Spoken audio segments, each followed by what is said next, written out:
시청자 여러분 안녕하세요. 행복부동산연구소 진행의 허송연입니다. 새 정부가 투기와의 전쟁을 목표로 야심차게 내놓은 파리 부동산 대책이 다음 달 2일 벌써 1주년을 맞게 됩니다. 시장에서는 이 대책으로 투기 수요를 근절하는 데 어느 정도 효과를 봤다는 의견과 아니다, 지역별 양극화를 양산했고 효과는 미미하다는 의견이 엇갈리고 있는데요. 주요 뉴스로 살펴본 부동산 날씨부터 함께 하시죠. 부동산 업계에 따르면 파리 대책 이후 서울 아파트 값은 지난달까지 11개월간 6.60% 상승한 것으로 집계됐습니다. 정부 규제가 없었던 지방은 파리 대책 이후 하락세가 본격화되며 같은 기간 동안 1.70% 하락한 것으로 조사됐습니다. 관망세를 보이던 서울 아파트 시장이 보유세 개편안 발표 이후 상승세를 타고 있습니다. 보유세에 대한 불확실성이 해소된 데다 여의도와 용산 개발에 대한 기대감이 더해지면서 서울 아파트 상승폭이 다시 확대되고 있다는 분석입니다. 지난 26일 민간 임대주택에 관한 특별법 개정안이 국회 본회의에서 통과됐습니다. 이에 따라 앞으로 민간 임대주택 사업자들은 임대료를 연 5%씩 자동으로 올리는 게 어려워질 전망입니다.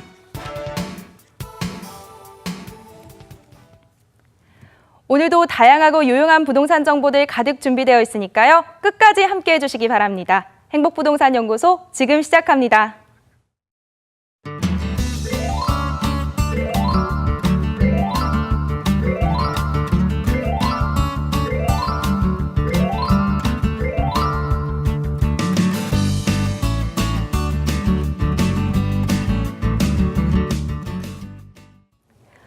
오늘도 무료 전화 1661-5300, 문자 상담 샵 7557 항상 열어두도록 하겠습니다. 부동산에 관해서 궁금한 내용이 있으시다면 언제든지 편하게 문의해 주시기 바랍니다. 오늘은 또 반드시 알아야 할 부동산 핵심 포인트를 알기 쉽게 짚어주시는 분이죠. 박정훈 전문가 자리했습니다. 전문가님 안녕하세요. 네, 안녕하세요. 박정훈입니다. 요즘 날씨가 연일 폭염이 지속되고 있습니다. 요즘 같은 시기에는 아무래도 건강이 굉장히 중요할 텐데요. 저희 OBS 행복부동산연구소는 시청자 여러분들께 부동산 재테크에 관한 부분에 대해서 같이 공감하고 할 수 있는 시간 가지고 있는데요.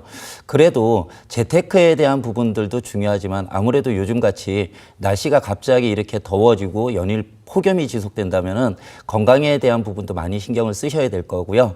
저희 행복부동산연구소는 앞으로도 시청자 여러분께 부동산에 대한 재테크에 대한 여러 가지 정보들이나 이런 부분들을 공감할 것을 약속드리고요. 시청자 여러분들께서도 지금 이제 날씨가 굉장히 많이 더워지고 있으니까요. 건강에 유념을 많이 하셨으면 좋겠습니다. 네, 전문가님 말씀처럼 건강에 시청자분께서 신경을 쓰신다면 부동산 재테크는 저희 행복부동산연구소가 함께 도와드리도록 하겠습니다. 전문가님과 함께 그럼 부동산 날씨 본격적으로 살펴보도록 하겠습니다. 벌써 이 파리 부동산 대책이 나온 지가 1주년을 맞았다고 합니다, 전문가님. 네. 작년 이맘때죠. 파리 부동산 대책이 나오고 나서 제가 방송에서 파리 부동산 대책에 대한 설명을 드렸던 게 엊그제 같은데요. 벌써 시행된 지 1년이 지나고 있습니다. 그래서 시행된 후 1년 동안 부동산 시장에 어떠한 영향을 미쳤느냐 하는 부분들이 지금 작년에 파리 부동산 대책이 나오고 나서 이슈가 되고 있는데요. 제 생각엔 그런 것 같습니다. 어차피 작년에 파리 부동산 대책이 나왔을 때는요. 그 당시까지는 서울이나 일부 수도권의 부동산 가격들이 계속 상승하고 있는 시기였기 때문에 정부의 입장에서는 굉장히 이 가격들을 안정화시키기 위한 전방위적 압박을 위한 정책들이 나왔다고 볼 수 있고요. 그런 부분들의 대표적인 것이 작년 파리 부동산 대책이 아닐까 싶은데요. 이런 부분들을 통해서 제가 봤을 때는 부동산의 투기 수요나 투기에 대한 생각들은 지금은 많이 진정되어 있는 듯 합니다. 하지만 이런 이제 정책들에 있어서 전방위적으로 너무 많은 압박이 들어왔기 때문에 지금 시장 현실로는 서울시장과 그리고 지방시장의 양극화가 굉장히 심해져가는 그런 과도기에 있는 것 같고요. 그리고 또 하나는 이런 정책들이 나와서 뭔가 시장에 영향을 미치게 되면은요, 시장이 좀 숨 쉴 수 있는 구멍을 좀 만들어줘야 된다는 것이 제 생각입니다. 그런데 지금 같은 그 정책에서는요, 다주택자 같은 경우에는 주택을 팔지 못하게 조세 강화가, 양도세 중과 등 조세 강화가 굉장히 심화되고 있는 부분이 문제가 될 수 있고요. 그리고 금융 규제가 굉장히 강화되었기 때문에 그 반대편에서 실거주 중심으로 해서 집을 구매하셔야 되는 그런 분들에 있어서는 대출을 잘 못 받기 때문에 실거주 주택을 사고 싶어도 못 사는 그런 부분들이 생기게 되고요. 그런 부분들이 어떻게 보면 거래 절벽으로 갈 수 있는 그런 이제 문제가 발생할 수도 있습니다. 하지만 지금 이제 오늘 부동산 날씨에서도 나왔다시피 서울시장 같은 경우에는 광역적으로 개발에 대한 어떤 소식들이 전해지면 그 지역들 같은 경우에는 가수요가 또 몰리게 되는 이런 이제 부동산의 양극화되어가는 이런 이제 현실을 보이고 있기 때문에 앞으로 정부에서는 이런 이제 시장의 흐름을 잘 파악하고 이에 맞춰서 맞춤형 다음 대책들이 보완이 되어야 부동산 시장이 장기적으로 안정화를 가져갈 수 있지 않을까 생각합니다. 네, 1주년을 맞은 파리 부동산 대책, 앞으로가 훨씬 중요하니까요. 이 결과들을 보고 좀 더 나은 대책들로 바꿔나가면 훨씬 좋을 것 같습니다. 다음 순서는 또 유용한 부동산 정보들을 집중 분석해보는 부동산 가이드톡 이야기로 넘어가 보도록 하겠습니다. 오늘은 또 어떤 주제가 준비되어 있는지 궁금한데요. 네, 오늘 가이드톡 시간에는요, 국토연구원에서 하반기 부동산 시장이 어떻게 전개될 것인가 하는 연구 보고서가 나온 게 있습니다. 그래서 오늘 가이드톡 시간에는 하반기 부동산 시장에 있어서 어떠한 요소들이 가격을 상승시킬 수 있는 요소이고 하락시킬 수 있는 요소인지 국토연구원 보고서를 통해서 그 부분을 좀 알아보는 시간 가져보고요. 그를 통해서 하반기 주택시장이나 부동산 시장을 좀 예측해 볼 수 있는 그런 시간 가져보도록 하겠습니다. 네, 시장을 이끄는 핵심 요인들을 또 정확히 알아야 나에게 맞는 투자 전략을 세울 수 있겠죠. 하반기 주택시장의 상승과 하락, 다양한 시각으로 분석해보고 하반기 주택시장까지 전망해보는 시간 가져보도록 하겠습니다. 부동산 가이드톡 지금 만나보시죠.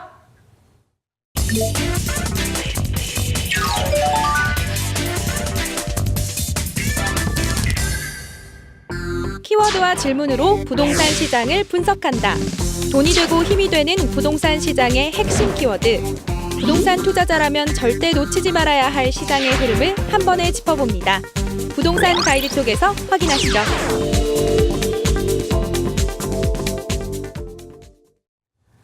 어떤 일에 있어서든 좀 요인을 파악하는 게 중요한데요. 하반기 부동산 시장의 상승과 하락에 영향을 주는 요인, 첫 번째 요인은 뭘까요? 네, 국토연구원에서 조사한 자료를 참고로 해서 오늘 말씀드리는 시간 가져보도록 하겠습니다. 근데 이 이제 국토연구원 자료에서는 하반기 부동산 시장을 가격을 상승시키거나 하락시킬 수 있는 요인을 크게 4가지 정도로 잡은 것 같습니다. 그래서 그 4가지 정도로 오늘 말씀드리는 시간 가져보도록 하려고 하는데요. 첫 번째 요인은 경제적 요인입니다.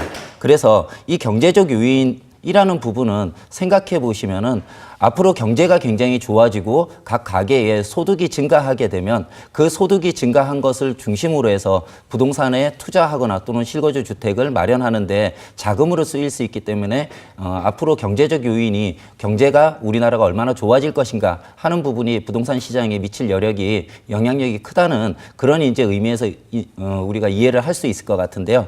그 요인을 상승 요인과 하락 요인으로 좀 나눠 보고 있습니다. 그래서 첫 번째로요. 상승 요인은 미국이나 유로 지역 그리고 신흥국의 경제 회복 등 세계 경제의 견조한 회복세를 상승 요인으로 두고 있습니다. 우리 2008년 금융위기 때는 아무래도 글로벌 금융 침체가 있었기 때문에 전 세계적으로 경기가 안 좋았고요. 그 영향을 통해서 우리나라 부동산 시장도 꽤 영향을 많이 받았는데요. 그런 부분들이 우리나라도 그렇지만은 다른 세계에 있는 국가들의 경제적인 성장률들이 굉장히 좋아지고 있고 호조세를 보인다는 것이 앞으로 우리나라 하반기에 부동산 시장을 상승시킬 수 있는 요인이 된다는 내용이고요. 그 두 번째는요. 세계 경제 회복세에 따라서 수출 호조 등으로 국내 경제가 회복될 가능성이 있다는 것입니다.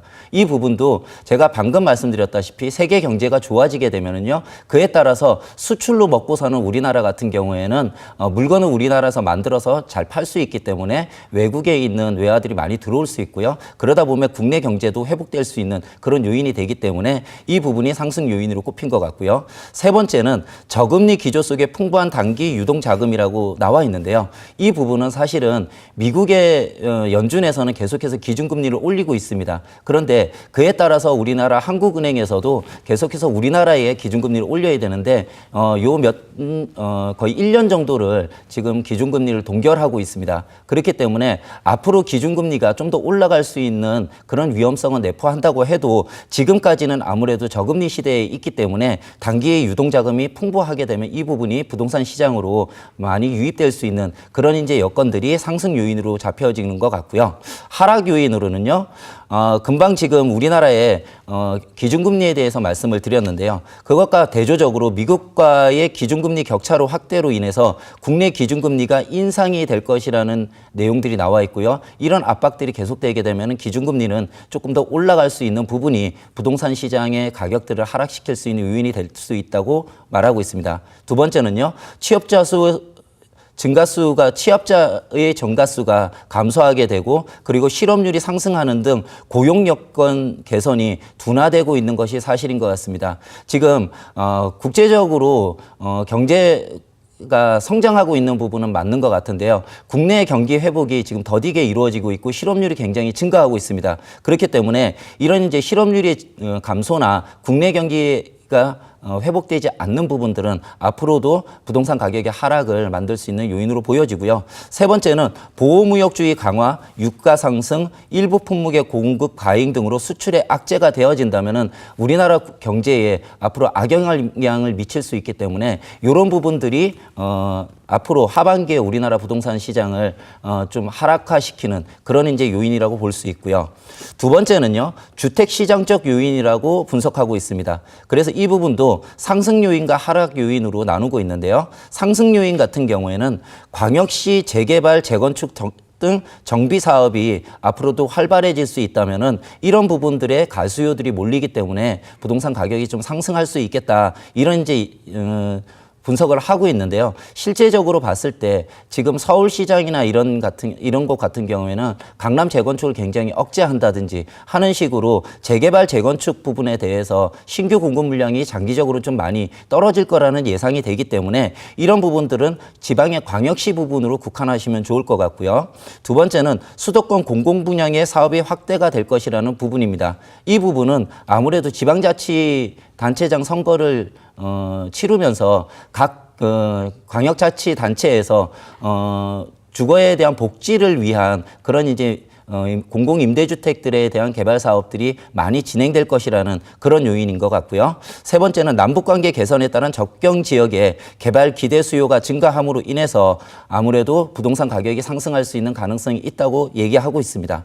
그에 반해서 하락 요인으로는요, 요 몇 년 전부터 일부 지역을 중심으로 해서 계속해서 공급되었던 부분들이 공급 과잉에 문제에 처한 그런 일부 시도들이 있습니다. 그런 부분들로 인해서 준공 물량 증가로 인해서 미분양이 증가하게 되면 아무래도 시장의 수요들이 급격히 식어가게 되는 그런 부분들이 하반기에 나오게 된다면은 주택 시장이 좀 가라앉는 그런 이제 가격이 하락되는 요인이 된다고 분석하고 있는 것 같습니다.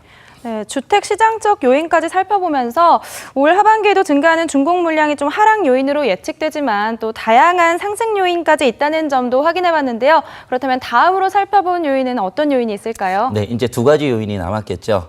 세 번째 요인으로 분석하고 있는 것이 정책적 요인입니다. 이 정책적 요인도 상승 요인과 하락 요인으로 지금 나누고 있는데요.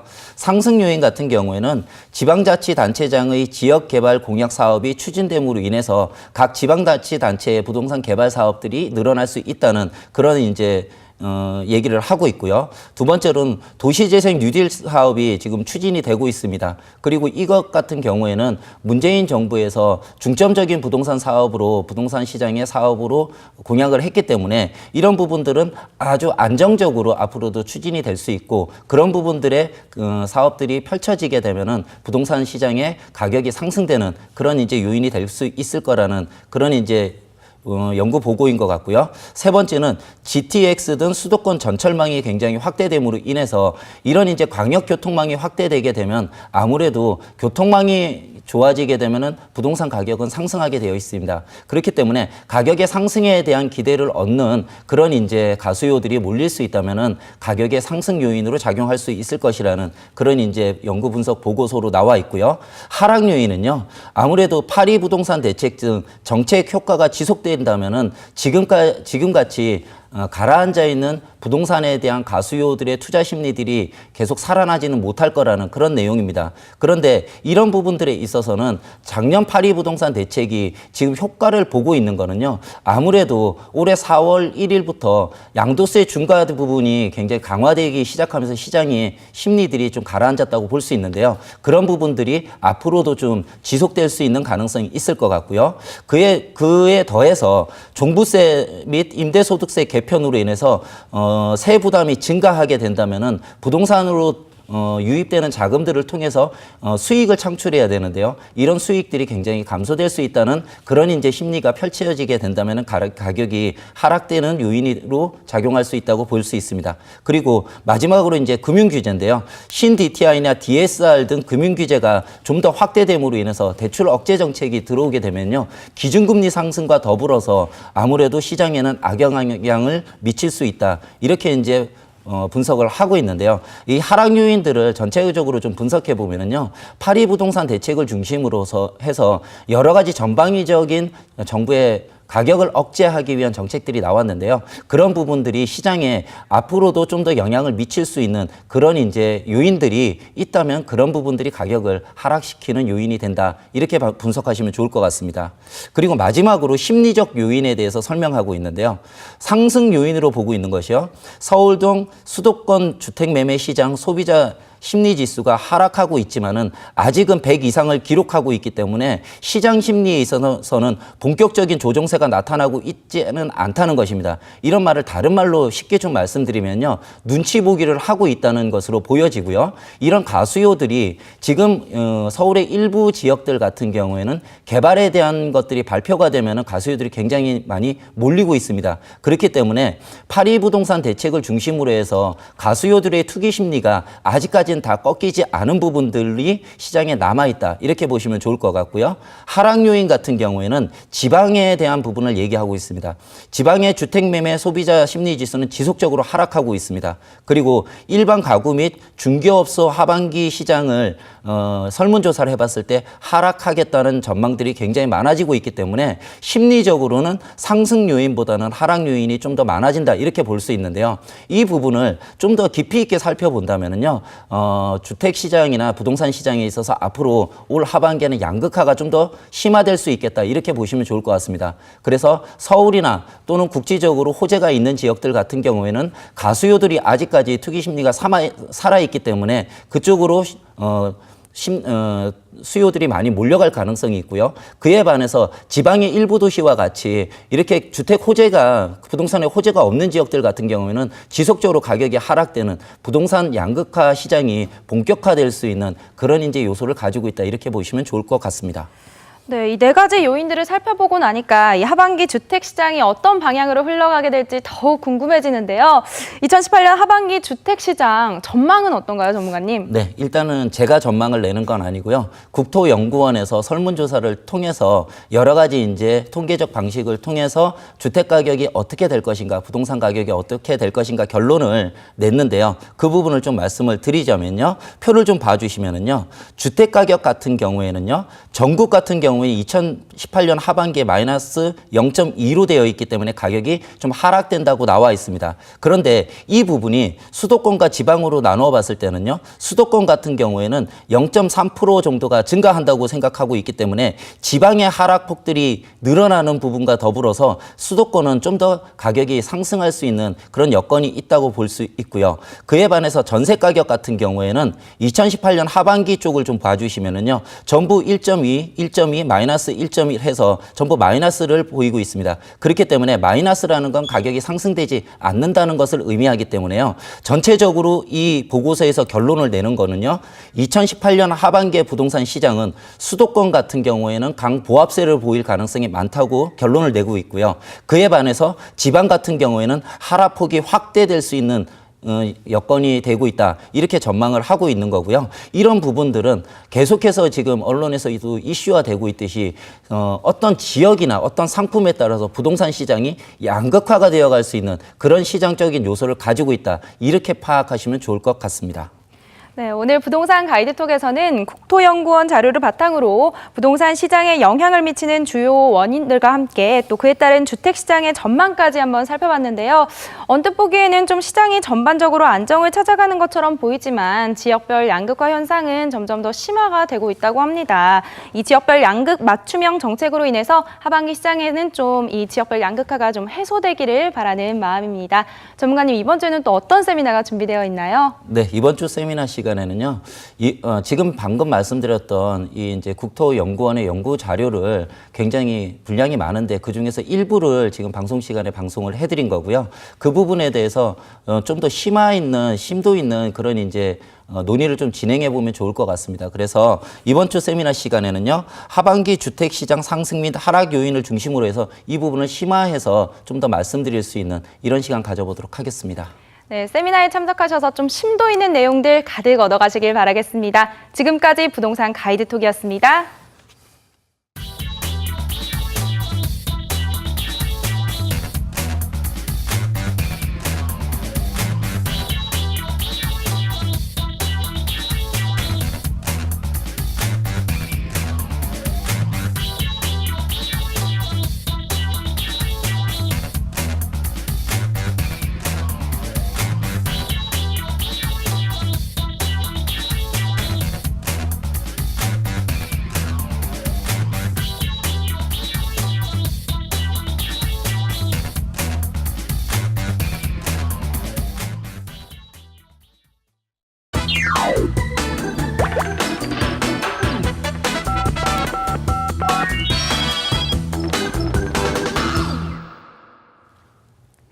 (5300) 상담소가 부동산에 관한 모든 궁금증을 말끔하게 해결해 드리도록 하겠습니다. 부동산에 관해서 궁금한 내용이 있으시다면 지금 바로 무료 전화 1661-5300 문자 상담 샵 7557로 연락 주시기 바랍니다. 그럼 첫 번째 걸려온 전화 바로